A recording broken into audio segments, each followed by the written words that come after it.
Senhor presidente, senhores deputados, senhoras deputadas, nós assistimos, deputado Pérez, na última semana, o resultado que é bastante surpreendente da análise das contas do governador Carlos Alberto no ano 2014. O parecer prévio das contas de 2014 foi aprovado por 5 votos a 1 e apontou 17 ressalvas, 18 determinações e 7 recomendações a serem acolhidas pelo Executivo Estadual. É surpreendente, senhores deputados, que nós tenhamos aprovação de contas com ressalvas. Ora, ou aprova ou rejeita. Como se aprova contas com ressalva depois de todas as pedaladas fiscais que foram dadas pelo governador Carlos Alberto, inclusive modificando o orçamento que já havia sido aprovado aqui nessa casa? E o que mais me surpreende, além do fato em si, é que o conselheiro, o único voto contrário, conselheiro Ivens Linhares, que é o mais novo conselheiro, ano que vem assumirá como presidente do Tribunal de Contas, será o relator da prestação de contas aliás, não como presidente, mas será o relator de 2015 das contas do governo. Ele diz em seu voto divergente que, além das irregularidades que aponta, há uma falta de comprovação do destino de 117 milhões, deputado Pérez, 117 milhões de reais obtidos com alienação de imóveis. Ou seja, o governador Carlos Alberto colocou à venda imóveis, obteve 117 milhões e não deu nenhuma comprovação de que forma esse recurso foi utilizado. Isso é extremamente grave, como obviamente são graves as outras situações apontadas. Mas esta me parece ser uma das situações que mais chama atenção. Porque além de não dar destinação aos 117 milhões, há uma série de recomendações ao Estado que, por si só, talvez já fossem suficientes para que nós aqui na Assembleia, nós vamos fazer pela bancada de oposição, senhor presidente, conversando com os deputados, deputado Maurício, deputado Nereu, que é presidente da Comissão de Orçamento, nós vamos fazer uma solicitação à mesa para que coloque em votação as contas do governo do Estado. Nós estamos já com 2011, 2012, 2013 e agora 2014. E quando nós não votamos, senhor presidente, essas contas acabam vindo todas elas na última semana de dezembro, de uma única vez, sem que permita, ainda que estejam aqui, que nós possamos fazer, não um debate entre nós, mas um debate com a sociedade sobre esses 4 anos de governo do governador Carlos Alberto e das suas contas. O que me chama a atenção de todas as ressalvas feitas, e as recomendações também, é que além dos 115 milhões, determina ou recomenda ao Tribunal de Contas que o Estado, por intermédio da COPEL, tome providências para que sejam devidamente cadastradas nesse tribunal todas as subsidiárias e controladas, adquiridas e criadas pela COPEL de Energia para posterior encaminhamento das prestações de contas desde o período em que foram criadas ou adquiridas. Ora, senhores deputados, sabe o que isso significa? Significa que todas as eólicas que foram compradas ou que foram feitas em parceria, onde a COPEL é minoritária, até agora não foram cadastradas no Tribunal de Contas. Ora, como que nós podemos ter uma empresa onde o Estado tem 49% do seu controle acionário e o Tribunal de Contas não tem sequer, professor Tecílio, o registro dessas empresas? Eu pergunto àqueles que já foram prefeitos, se é possível, deputado Wesley, que um prefeito num pequeno município crie empresas e que seja minoritário e não registre essas empresas no Tribunal de Contas. Pergunto se é possível que o município aliene imóveis, milhões de reais, e simplesmente o dinheiro desapareça. Pergunto se um município pequeno do estado do Paraná pode ter medidas que não estejam otimizadas nas rotinas operacionais junto à Secretaria da Fazenda. São situações que nos chamam a atenção, porque é claro que o governo do estado faz uma série de ponderações a respeito delas e certamente irá questionar algumas das que estão aqui. Agora vejam as ressalvas, senhores deputados. A ausência demonstrativa de estimativa e compensação de renúncia de receita no anexo de metas fiscais, peça integrante da LDO, conforme previsto no parágrafo 2º do artigo 4º da Lei 101 de 2000. Estorno dos empenhos liquidados.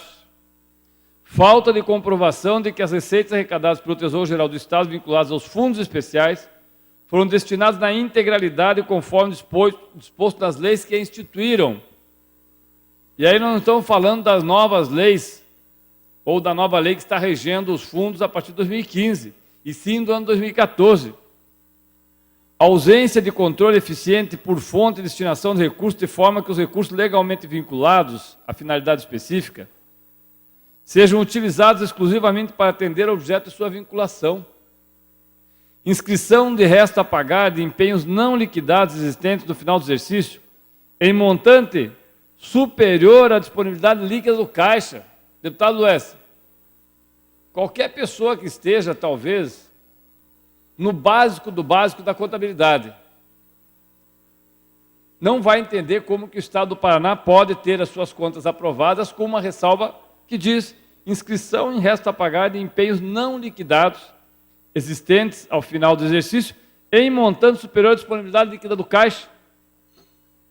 E ainda assim, não preservação do equilíbrio financeiro do exercício dos fundos financeiros e militar, ao não repassar o valor de R$ 61.600.000 correspondente à parte da insuficiência financeira devida a esses fundos, descumprindo a legislação relativa ao regime próprio da Previdência Social.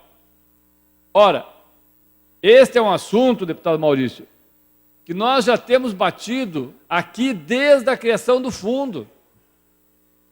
Quando foi criado o Fundo Militar, nós dizíamos que não haveria equilíbrio financeiro, até porque ele foi criado sem que houvesse, é um fundo de repartição simples, sem que houvesse nenhum tipo de aporte.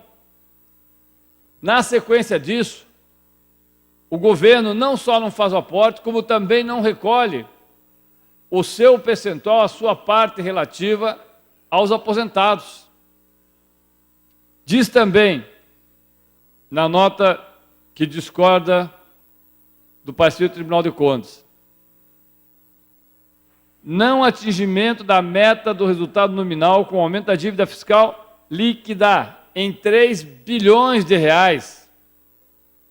3 bilhões de reais, o aumento da dívida líquida do Estado. Inconsistência dos saldos referentes aos valores recebidos dos poderes e devido ao Fundo de Previdência e o valor retido desses órgãos pelo Poder Executivo. Não aplicação de valores em ciência e tecnologia no percentual exigido constitucionalmente de 2% da receita tributária, aplicando o equivalente a 1,83% da base de cálculo. Isso em 2014. Aí fica a pergunta, deputado Maurício, vai haver compensação em 2015? Eu não sei exatamente como que o Tribunal de Contas aprova as contas com todas as ressalvas que são colocadas aqui. Não sei. 18 ressalvas? Afinal de contas, o Tribunal de Contas não aprovou um relatório, ele aprovou as ressalvas. Tem mais ressalvas do que aprovações. É óbvio que isso gera uma situação incompreensível para a maioria da população paranaense. Tão incompreensível que acaba chegando a um ponto como nós vimos num relatório feito pelo economista Cid Cordeiro, onde ele aponta que o Estado do Paraná, e eu quero voltar a esse assunto amanhã, o Estado do Paraná, senhor presidente, deverá, até o final desse ano, gastar na área de saúde mais R$ 548.441.210,55 para cumprir os 12% da saúde. Vai gastar muito mal. Vai gastar dinheiro que poderia ser pago para a educação. Vai ter que gastar comprando ambulância, pagando hospiçus, pagando tudo quanto é bugiganga no final do seu exercício para poder fechar os 12%. E é interessante lembrar que esse mesmo governo, durante um bom tempo, não tinha medicamentos, não tinha estrutura mínima dentro dos hospitais, não fez aquilo que seria o dever de casa, porque dizia que não iria incrementar a receita, apesar do brutal aumento de impostos feitos no ano passado e nesse ano, mas não iria incrementar a receita acima de 10%. Incrementou, deputado Rasca, em 15%. 15%. Com esses 5% a mais, o Estado fica hoje numa situação absurda, que é ter que gastar 548 milhões de reais a mais nos meses de outubro, novembro e dezembro, sob pena de, ao não fazê-lo, incorrer em crime de responsabilidade por conta de não conseguir cumprir aquilo que determina a lei de responsabilidade fiscal. Olha que paradoxo. Um Estado que tem mais dinheiro do que achava que teria, um Estado que fez um contingenciamento brutal nos primeiros meses de seus gastos, um Estado, professor Tercílio, que lá no Hospital Zona Norte, muitas vezes não tinha sequer gase para atender, que no atendimento feito a detentos não tem absolutamente nenhum tipo de recurso e que agora se vê na obrigação de gastar 548 milhões de reais para fechar as suas receitas. Este esforço, entre aspas, que o governo terá que fazer para atingir o mínimo constitucional de 12%, se dá num patamar de um aumento de 58% de gastos nos meses de setembro a dezembro, sobre os valores de igual período 2014. E aí é óbvio que cabe um debate, mas é claro que esse gasto será um gasto muito ruim. Aliado a isso, e aqui eu quero encerrar, eu quero lembrar também, senhores deputados, que a Defensoria Pública do Estado do Paraná ganhou a ação por determinação do STF e terá que receber mais 100 milhões de reais no orçamento previsto para 2016. A assessora para a Comissão do Orçamento, que está aqui, a Ana, sabe que esses 100 milhões de reais significa mudar o orçamento, deputado Nereu, de 47 milhões para 140 milhões de reais. O governador Carlos Alberto, que negou o valor para a Defensoria Pública, terá que fazer novamente, refazer o orçamento, reabrir o processo de orçamento, depois que as emendas já foram, todas elas acatadas ou não, mas foi encerrado o período de emendas.